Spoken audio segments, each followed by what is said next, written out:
Hi, my name is Jay Sugarman, and I want to welcome you to Museum Open House. This ongoing series features and highlights many of the outstanding museums and other cultural institutions. The main purpose of most programs is to inform viewers about current and upcoming exhibits, various programs, resources, and other opportunities that are available for the general public. Today, via Zoom, we're fortunate to have as our guests the co-chairs of the Belmont Art Association, Naomi Ellenberg-Dukas and Dari Paquette, joined by local artists Nicole Bernstein, Sunny Choi, Irene Fairley, Monique Fuchs, Ruth Scotch, and Janis Wisniewskei. They're all here today to talk about the Belmont Art Association's current exhibit entitled Family Ties, which will be on display at the Belmont Gallery of Art until January 24th. During the program, we'll hear about the vision behind the exhibit, the role of the Art Association in supporting artists in the community, and the personal stories and creative processes that shape some of these works. Let's start by meeting our guest and then learning all about family ties. Welcome. So delighted you're all able to be here. Thank you. Thank you. It's a Thanks. You know, pleasure. a couple of weeks ago, I had the wonderful opportunity to tour the exhibit, and as always, really enjoy and appreciate the exhibits at the gallery. Eager to hear more and have you inform viewers. But before we jump right to that, Naomi, would you please start by just sharing a little bit about the mission and what's available through the Art Association, please? I'd be happy to. In fact, there are at least three of us who have been involved in the Belmont Art Association in previous iterations, but the mission has always been the same. The Belmont Art Association, really, the goal is to provide a welcoming and supportive community where artists with a variety of backgrounds can come together to promote our shared love of art.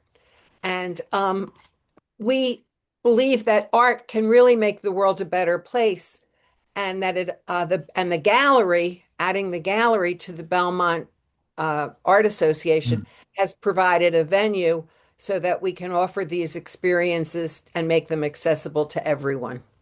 Wonderful, wonderful. Dari, what inspired the Family Ties exhibit? I think there was a general discussion between me, Naomi, Nicole some time ago, planning the next show. And people have so many connections in so many ways. So it was not intended to be just this is a photo of your mom and dad. It could be a lot of different connections. So we discussed it, and it seemed like a good theme that would encourage a lot of different types of artwork, different styles, and different ingredients, if you will, to make up the whole picture of what is a family tie. Mhm. How does the exhibit exemplify the values and priorities of the Art Association? Well, as I said, our priority is to bring this celebration of visual art into the lives of residents in the local community, whether through support of the creative process or the joy of art appreciation. Our four curated shows each year provide themes that are relevant to people's lives. Wonderful, wonderful. Dari, were there any unexpected interpretations of the theme that you mentioned a little bit before? I think we had quite a few, including Naomi's Family of Rocks, for example. And we had an amazing, very interesting acrylic table that's a shiver of sharks, which one doesn't normally think of sharks as being very family oriented. Um, Naomi, can you think of any others that are? Yes, I can. There was one where Dari and I really had a discussion because we couldn't recognize Arto's family connection. And then it struck us. And I was sitting gallery hosting one day, and somebody came in and said, "You know what my favorite piece is?" And it was the one that we had sort of struggled to find the connection for. And in the end, thought it was one of the memorable pieces in the show. Wonderful, wonderful. Well, we're going to enjoy some of the ones that you just mentioned and move on now to hear from some of the artists themselves about their pieces. And the first one we want to hear is yours, Nicole. First of all, welcome. And can you share a little bit about how you approach the theme of family ties? Sure. What happens is that I, p- I'm both a photographer and a painter. And what happened is I looked at what would represent a continuation of art within my family. So in the forefront is my mother, uh, on her, I think she was 100 years old at the time, Wow. and my two little granddaughters. And I passed on to my uh, daughter. My daughter actually is on the left, it's not my granddaughter, but I passed on to my mother, from my mother and my granddaughters, their love and active participation in art. I was a photographer after I started painting, and I was taught since the age of 3. During World War II, my mother was dragging me all over in the underground. And in Mm, order for me to keep quiet, she taught me how to do watercolors. And I've done watercolors and been paid for since age 10, going mm, on. But when I was 10 years old, my mother worked for a company that was doing a lot of magazines, and the top floor of that company had a very famous photo studio mm. for artists. The name was Harcourt, Studio Harcourt, which is famous all over the world. And I learned there. So I've been doing also portraits forever. So here is an image. I could have done a painting or something Mm. else of different things, but I thought this was a fact, an actual thing. And I thought of when I visited Naomi's house, how many things her mother had done. And I thought, well, I have paintings of my mother. She has works of her mother. And I know Dari's daughters have our Mm. artists. So I thought I'd put that together. And what else is important for us is nature. So the two dogs that you see. So it's not an artsy piece of work, but it represents really family ties and the ties that link all of us with what makes us feel wanting to produce some art. Then, Fa- Fabulous. That's wonderful background to let us enjoy this even more. For the sake of time, we're going to move on and want to welcome you, Sunny, and you have several pieces on display. Can you start by sharing this first one? Oh, hi, I'm Sunny Choi. I'm an artist from Korea, specializing in minhwa. It's a traditional Korean folk painting. I use mineral pigments on Korean mulberry paper, combining the traditional techniques with the contemporary style. Korean minhwa express wishes for families' prosperity and well-being, and each image carries hope for the family. Mm, This exhibition gave me the opportunity to reflect once again on the meaning of family. I studied Minhwa under Masters in Korea, learning the techniques and philosophy. And through this experience, I also learned a deep respect of tradition. And it continues to shape how I approach my work today. I use mineral pigments mixed with traditional glue. This lets the pigments to gently absorb and spread into the paper, creating mm. soft gradations and tonal variation. I mainly use hanji because its texture holds multiple layers of pigments and gives the surface a warm feeling. I also use fine brushes made specifically for Asian painting to control delicate lines and smooth color transitions. The overall process is slow and careful, allowing the pigments to move naturally on the paper. As an artist, I hope to continue preserving traditional Minhwa techniques while sharing it with the wider international audience. And I feel very grateful to work with this heritage. And through my art, I hope to share Korean culture and encourage people to think about the meaning of family. Thank you. Wonderful. What do you hope viewers take away from encountering your work? Yes, I encourage people to think about the meaning, Korean minhwa, like symbolizes family prosperity and well-being. So Mm, I hope the people to think about the meaning of family again. wonderful, wonderful. It's just exquisite, exquisite work. The craftsmanship, we could hear much more about it. And thank you for sharing that background, Sunny. We're going to move on and welcome you, Irene, and definitely eager and interested to hear about your submissions and some of the background story, please. Okay, I'd like to first say that I like Sunny's choice of subject matter, and I thought that the title for the show allowed us to have broad interpretations, which I loved. I was very excited by the title, and I decided to go back to a trip that I had been enabled to take in a wilderness setting where people were not allowed to go on ground. We had to stay in a boat for several days. We did trips into this area.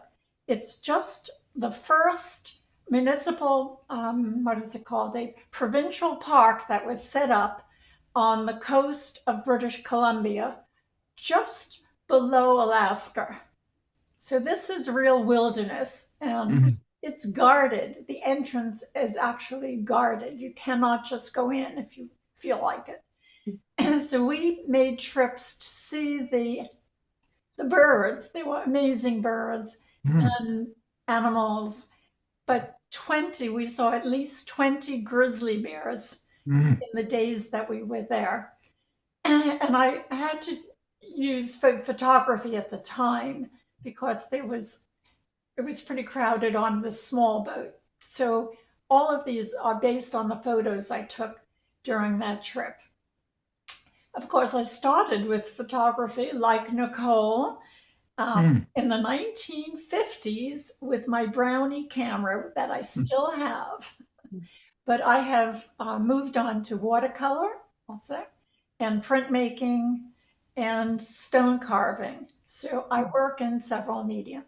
This is a watercolor that I did based on my memory and the photographs taken. This mother bear was there every day feeding her cubs. The cubs had different personalities.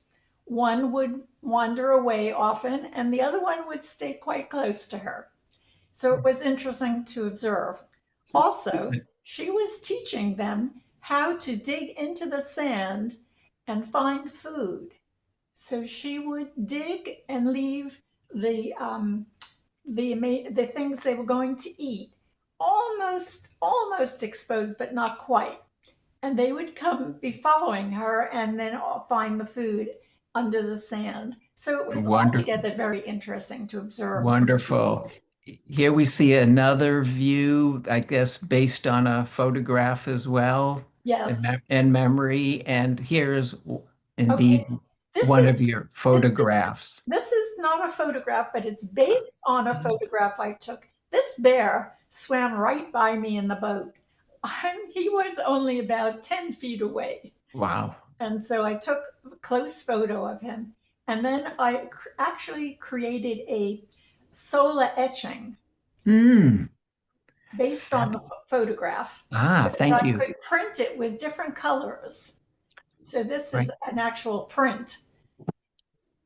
Nice to hear. And Irene, much more time we could use, but we're going to move on to keep us going and introduce and welcome Monique. Would you please share this unique piece, Holding It Together?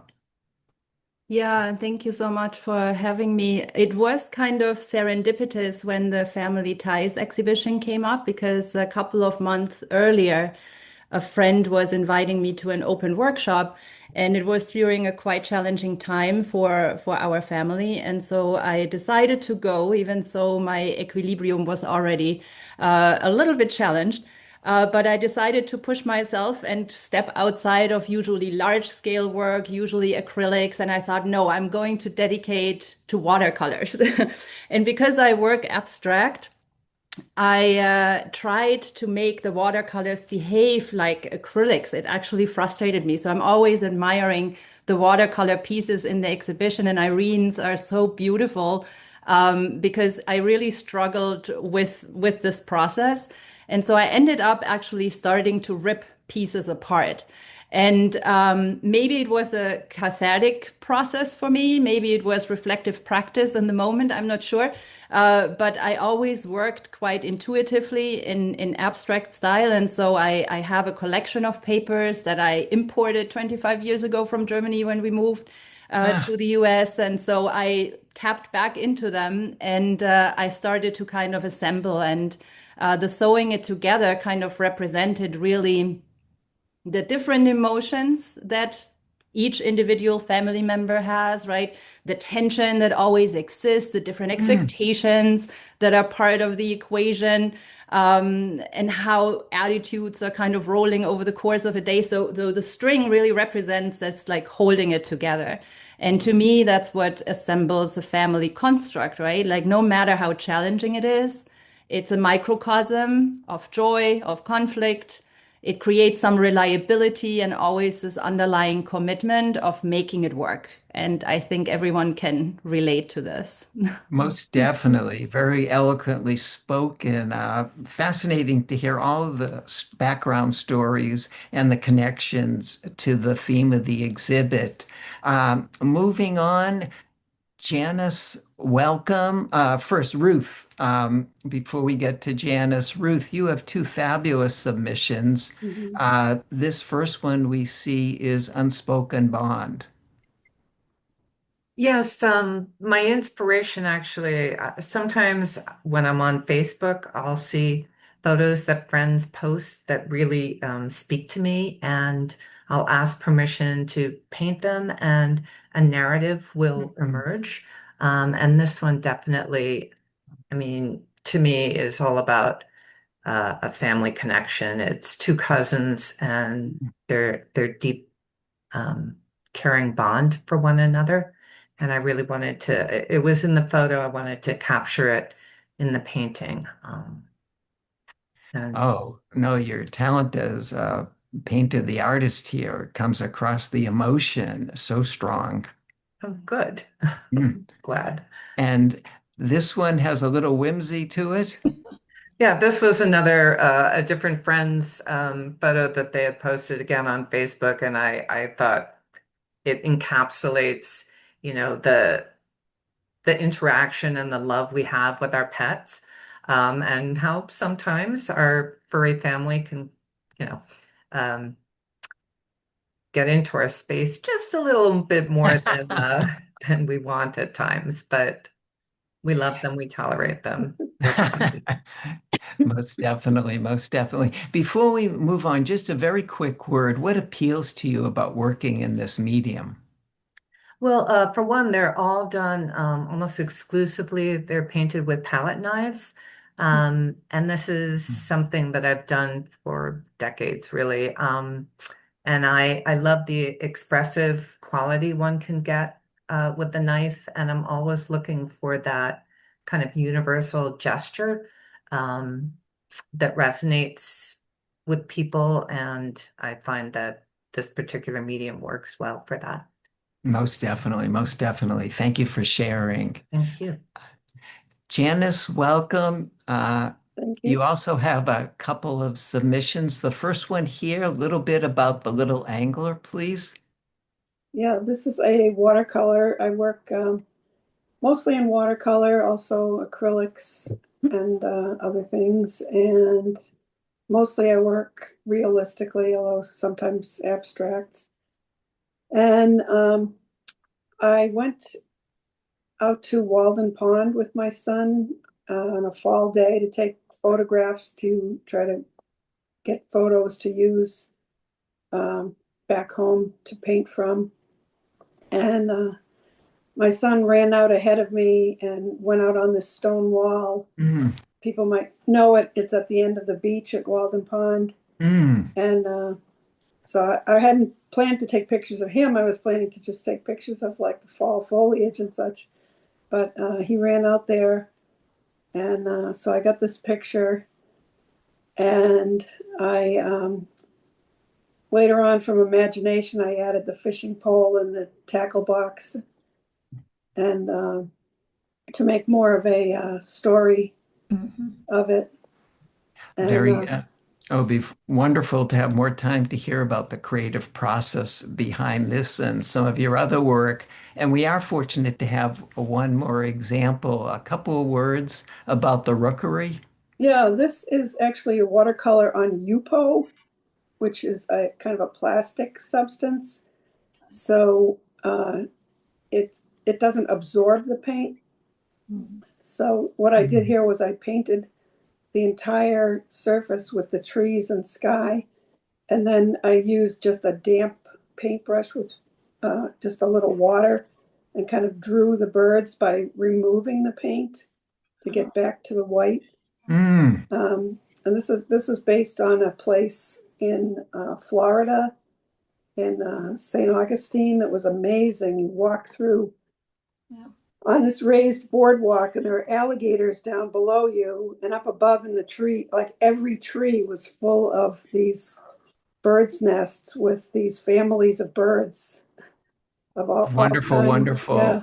And just want to mention to viewers the wonderful staging of the exhibit, wonderful area where your work accompanies other submissions related to birds is great thinking behind the curating of the exhibit. Going to move on, and Naomi, you have three wonderful submissions, these photographs, which really eager to hear about. Could you start with this first one? I would love to, because I am so passionate about this. My husband was diagnosed with a few illnesses, and we realized we had to add an addition to our house. And so when they were excavating to put in an accessory unit to our house, I saw that it was costing us thousands of dollars, and they were digging out these rocks, and it took the big one, it took them 2 days to get that one out. And when they finally got it, I said, wait a minute, I'm in love with this rock. We have to keep it in the corner. And then I saw they dug out the next day two more big ones and one smaller one. And we have sort of adopted a family from Afghanistan. And so the little girl is what at the time was 6, and her sister was 11. And I thought, this is just wonderful. She can take out her energy. She has her own playground here. And we called it the Rock Family. And sure enough, Mitra has loved jumping on this rock for the past couple of years. That's and true. everybody who comes loves the Rock Family. And just a great example, as you were mentioning at the beginning, of the wide range of contributions to the exhibit and the tied family ties indeed. Just a very quick word about the next two we're going to see, which totally different location near the Guggenheim. Right, exactly. Well, first I just should say I'm not a photographer. I'm actually started out as a jewelry maker, and my specialty is kumihimo, which is Japanese braiding, and also I work in polymer. However, the reason I had to include this is it has a double connection. We were visiting our son, daughter-in-law, and grandson, who's 20 months old. And so during nap time, we have to find something to keep ourselves busy.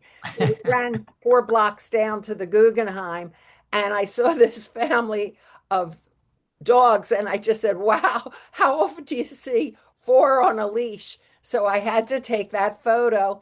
And the other one, the next one is a Great Pyrenees dog. And my cousin had a Great Pyrenees dog like this, and Susie, and we were pushing her into a Volkswagen, the back seat of a Volkswagen, and it was really hard pushing her in. She really didn't want to go in. and we didn't realize the other window was open, and finally got her in, and she jumped right out the other side. That's When I fabulous. and I asked permission if I could take this photo, and he said, "Oh, sure. People always ask me if they can take my photo." So I, I thought it was a great opportunity, and I feel like he really does represent how often owners in families look a little bit like their dogs. I Most indeed, most certainly feel indeed. like I look like Pooch, my dog.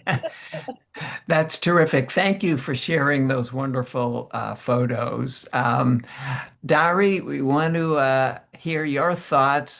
Terrific connection to the theme. A few words about your two submissions.